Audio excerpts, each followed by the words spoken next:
What is up and what's happening, Auburn fans? How are we doing tonight? It's game day tomorrow. It's game day. Playing the Mercer Bears.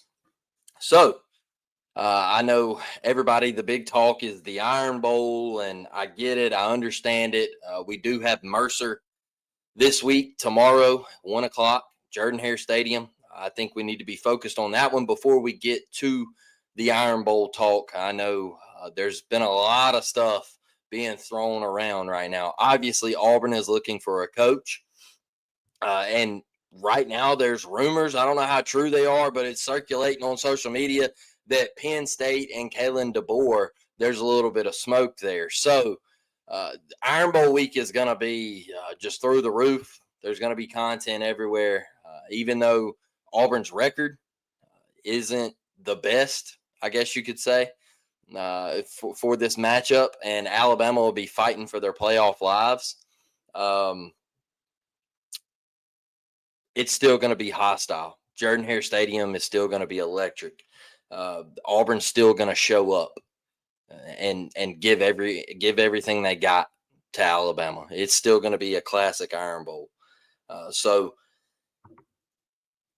we got to get through this week first, and that comes at the price of playing the Mercer Bears. And you're 4-6. You're looking to try to get to bowl eligibility, but you got to win this one first. And Deuce Knight, the true freshman, the 5-star, the highly touted quarterback from George County, right down here across the state line from me in Lucedale, Mississippi. He will be your starting quarterback tomorrow.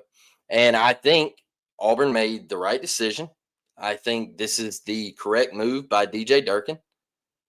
I think you had to make this move.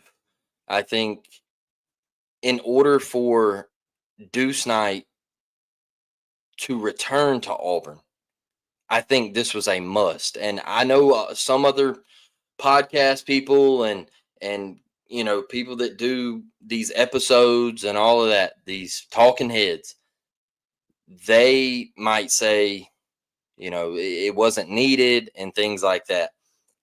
Me personally, I think you had to go this route just to get him out there and for it not to be a slap in the face, right? You catch what I'm saying? Like, you don't want this to be Jackson Arnold starts and Deuce feels some type of way because he's like, well, you told me that I was the future of the program. You've been hyping me up as the future of Auburn football. And now you're telling me that Jackson Arnold's going to play over me when he played the first 7.5 games of the season. He struggled. You went away from him.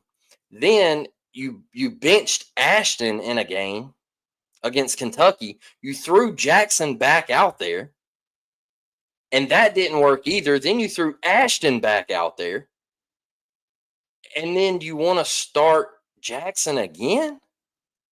And so they might tell you that this isn't a big deal. But I think if they would have started Jackson tomorrow, Deuce Knight would have looked at this and been like, I'm not the future of your program. You've been lying to me. I might have been the future to Hugh. But if they would have started Jackson, I think Deuce would have looked at it like that. I think he just would have said, man, maybe I do need to get out of here. Maybe I do need to portal. Maybe I do need to go clear my Instagram again. And that is why last week I said Deuce Knight is going to start. Auburn's not going to go down this route because you have the possibility of losing everybody. People were like, well, you should just start Ashton to win the game. Okay, well, then you would have lost him. And then if you'd have done that, you'd have lost Jackson because he's going to transfer. Then you probably would have lost Deuce too. So you'd have had 0 quarterbacks coming back next year. Excuse me. I'm almost over it. I swear. Uh, but then if you would have, like I said, if you would have started Jackson, I still think he's gone. And then it would have been a slap in the face to Deuce. Well, now you start Deuce, which is the correct decision. You're going to make him pretty happy. There's been reports of him jumping around, being active in practice, ready to go, hyped up with the fellas. Now you're going to come back with two quarterbacks. I went on WNSP last night, radio here in Mobile, like I do almost every Thursday. They said, well, with Deuce now starting, do you see him coming back? And who would you say is going to be the starting quarterback next year? And I was like, well, there's a lot that goes into that because obviously you're going to be bringing in a new staff, going to have a new head coach. What does that picture look like? Who are they going to prioritize, right? But you bring these two dudes back and you get a legitimate quarterback competition, okay? It's not what we saw the 3 years with Hugh Freeze where he said there was a quarterback competition and we all knew there wasn't. Even when it was Peyton and Robbie, I can't remember how many times I told y'all for years, for weeks during those seasons that, hey, Peyton Thorne's the guy, man. They didn't bring him here to sit the bench. They're going to keep giving him every opportunity. Same with Jackson Arnold last year. As soon as he transferred in, I was like, he's the guy. He's the starter. There's no real competition. Okay, now you got a competition. They're like, well, who do you think's ahead? And I said, well, I think Deuce would get – I think he would get the opportunity to get the most reps for this competition. I think he would get put in that QB1 role opportunity. They would give him that opportunity because he's the future of the program. I know Ashton, the way he's played, it's been great, especially if he goes out and beats Alabama. Boy, it could really elevate his status, right? But with this new staff, I think Deuce would also, I think they would put him and try to prioritize him. Now, would they also bring in a portal guy? Okay, then you got to start looking, well, if you hire this coach, does he bring his quarterback with him? There's a lot that goes on here. So a lot to unpack. It's pretty hectic, but I think, excuse me, I think Auburn made the right move with starting Deuce Knight tomorrow. I think it had to be done in order to make him happy, in order to make really and truly this team happy. I think these guys want to play with him. I think these receivers wanted to play with him. I think they responded to him in practice. And I think you might see an amped up Auburn team tomorrow, right? Like, I know Mercer, they're getting a lot of love and a lot of praise, but let's be honest, they're still an FCS team.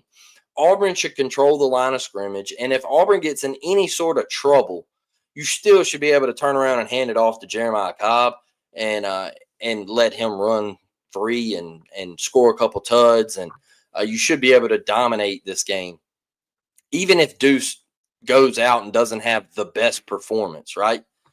So I think it was the move that had to be made. And I'm excited for it. I'm ready to see Derek Nix put Deuce in winning situations, kind of like he did Ashton last week in Nashville, or 2 weeks ago in Nashville. I want to see you use the middle of the field again. I think that was nice for Auburn, a little breath of fresh air to see Cam Coleman running something other than, a comeback route, and to watch him work over the middle of the field, and Eric Singleton Jr. on a slant and things like that, man. It looked refreshing, and I think you need to give Deuce those easy throws. Let him spin one to Cobb out the backfield on a screen. I think putting him in winning situations will help him, and it'll help slow the game down for him. That's the biggest thing you want tomorrow, is you want Deuce to feel comfortable. You don't have to go out and air it out and throw bombs right away and hook up for the 80-yard touchdown to Cam Coleman. It doesn't have to be that. It doesn't.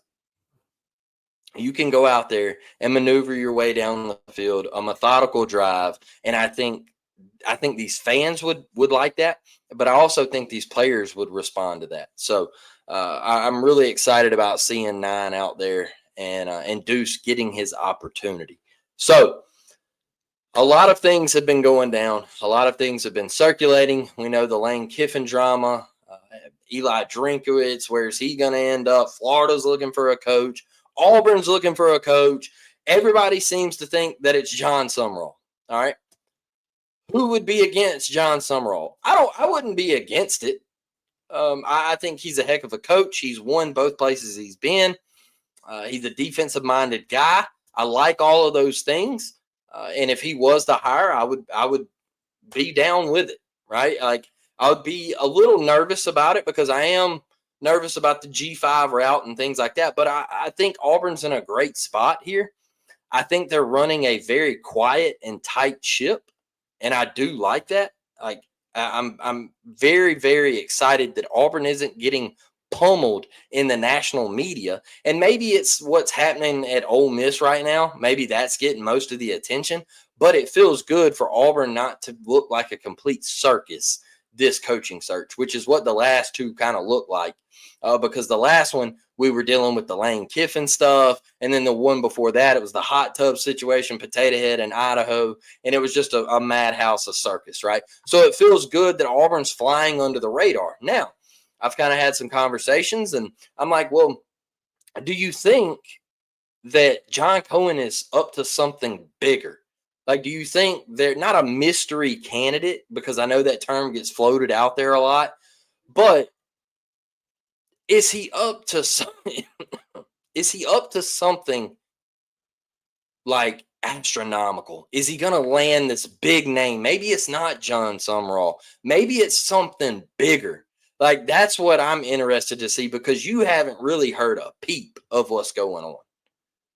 Now, betting odds and things like that, Vegas always knows it's probably going to be John Summerall. But is Auburn up to something bigger? That's what I'm interested to see. Like, I think there could be more to this. I think there could possibly be a bigger name out there. And, you know, I know some people are against certain people, and that's okay. Like, I thought Hugh Freeze was going to do numbers at Auburn.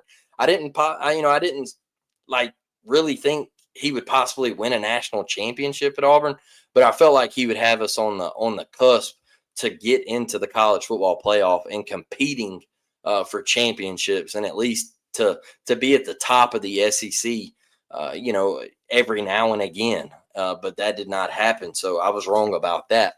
But, I think John Summerall, the pros to him, he's familiar with the state of Alabama. I think that's got to be an A-plus thing, right?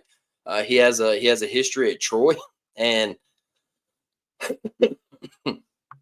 he has a history at Troy, and I think that goes over well with he knows high school coaches. He knows the recruiting grounds. Like, he's comfortable with stepping over into Georgia, like that, Florida. Like, there's a lot to go in to all of this when you look at it. And I'm okay with John Summerall. He's even got connections now in Louisiana. Like, I'm really, really feeling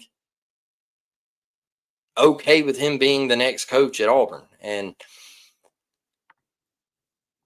like I said, I think we're in a good spot. We're not getting clowned on. We're not getting made fun of this go around. Like, it feels good for the Auburn Tigers. So I'm interested to hear like what each and every one of you have to say on the coaching search. How do you feel about tomorrow? Like, what do you think Deuce Knight's going to go out there and spin it? Do you think he's going to play bad?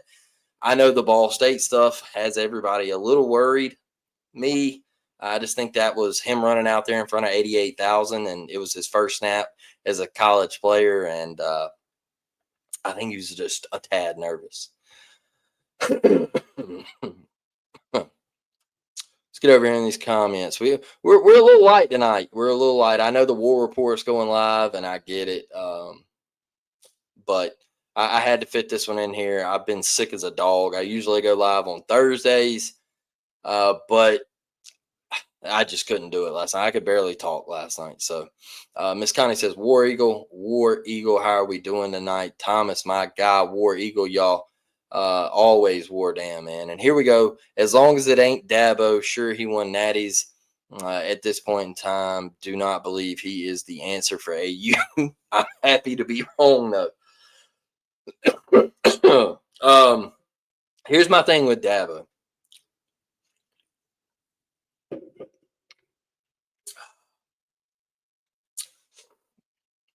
Here's my thing with Dabo. Dabo, yes, he brought Clemson. He brought Clemson to something they had never seen before, right?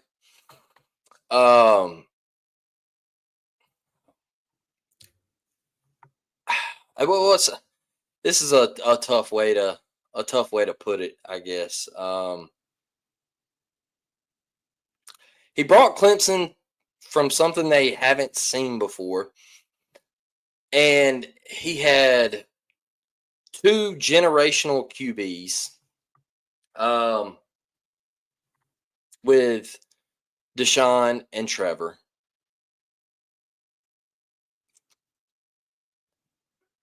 And then college football changed. And when college football changed, I think he didn't want to change with it. So I think when he didn't make that change, it's setting back. And now he's trying to change, and he's realized that he's waited too late. So we just come from a coach where the game had passed him by, right? The game had passed him by, and I think that's sort of what's happened to Dabo is like the game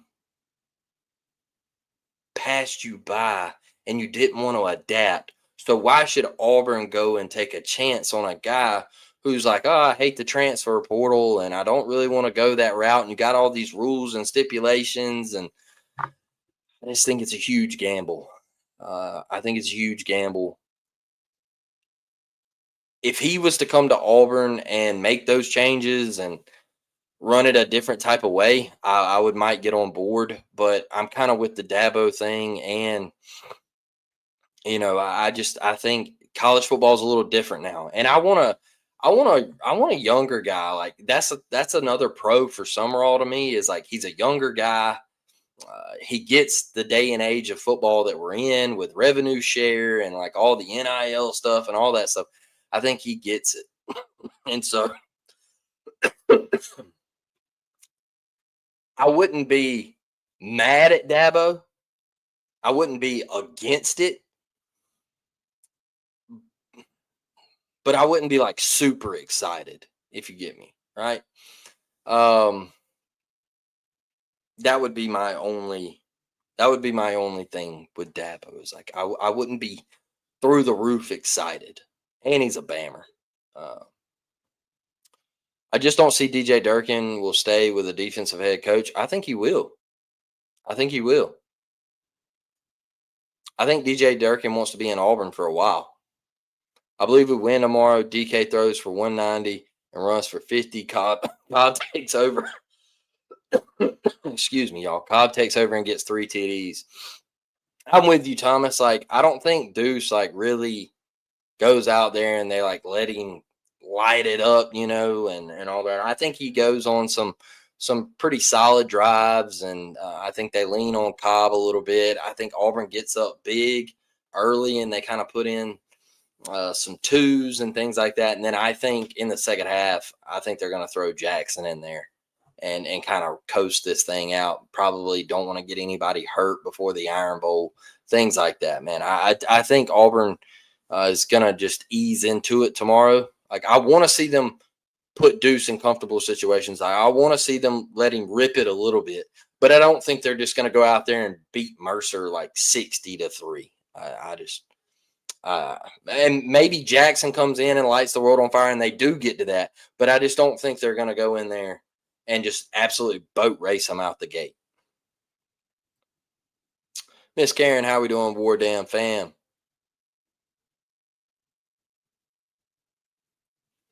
Some coaches cannot win without a generational QB. Brian Kelly, Gus, Dabo, Stoops, Chip Kelly, Pete Carroll. Just, hey. That's true, though. That's true. That's true. Warm take, Cobb get 1,000 on the year. Yeah, I think he's. What does he need tomorrow? 100. I think he needs 100 tomorrow. Something like that. Let me know if you got it off the top of your head. Let me know what he needs. He's pretty close, right? I think Cam is like 200 yards away, 200 receiving yards away from 1,000, something like that. I mean, I think it'd be pretty cool if these next 2 weeks he broke 1,000. Then I think. I mean, I don't think he's going to transfer from Auburn anyway because I think he's a top 15 pick regardless of where he plays college football next year. Cobb needs 96. Oh yeah, he's getting. He might get that tomorrow. He might get that tomorrow. But look, I think Auburn. I think they win this game. I think it's like. I think Auburn wins like 45 to. I'll give like 45-7. I think Auburn wins this game going away. I think Deuce has a pretty solid day around that 200-yard mark. I'd say for Deuce. But look, this isn't gonna. If he goes out there and lights the world on fire, I don't want to hear starting for the Iron Bowl because I saw a tweet about that and they're like, "Oh my God, this could be cinema, pure cinema," and I'm like, "Dude, Ashton Daniels is starting the Iron Bowl. Like, let's stop. Let's just kind of, if he has a great day, let's maneuver towards next year, and then we'll go from there with Deuce Knight." So that's all I got for tonight, y'all. I appreciate y'all for stopping in. I love y'all. I will be better Sunday. I promise. Like I'll be back. I might go live tomorrow night. I don't know. We'll see. We'll see. I'll let y'all know in the group chat if you're interested in becoming a part of that group chat. Let me know. Hit me up on Twitter. You see my @ right there, blane1526. And you can hop up in there and we just chop it up. We talk about life. We talk about football. We talk about Auburn, all those kinds of things, man. But I promise I'll be better. I promise I'll be better. I'm actually about to go eat and take me some medicine. And I'll probably get over here in this bed and take me a nice little nap or something like that. And wait for the wife and the kid to get home. So I appreciate all the love. Appreciate it. Thank you, Connie. Thank you, Miss Karen. And I will see y'all this weekend. Maybe tomorrow night, maybe Sunday. So, War Damn Eagle, I'm out. Let's go get a dub tomorrow and put some pressure on the Iron Bowl. Deuces.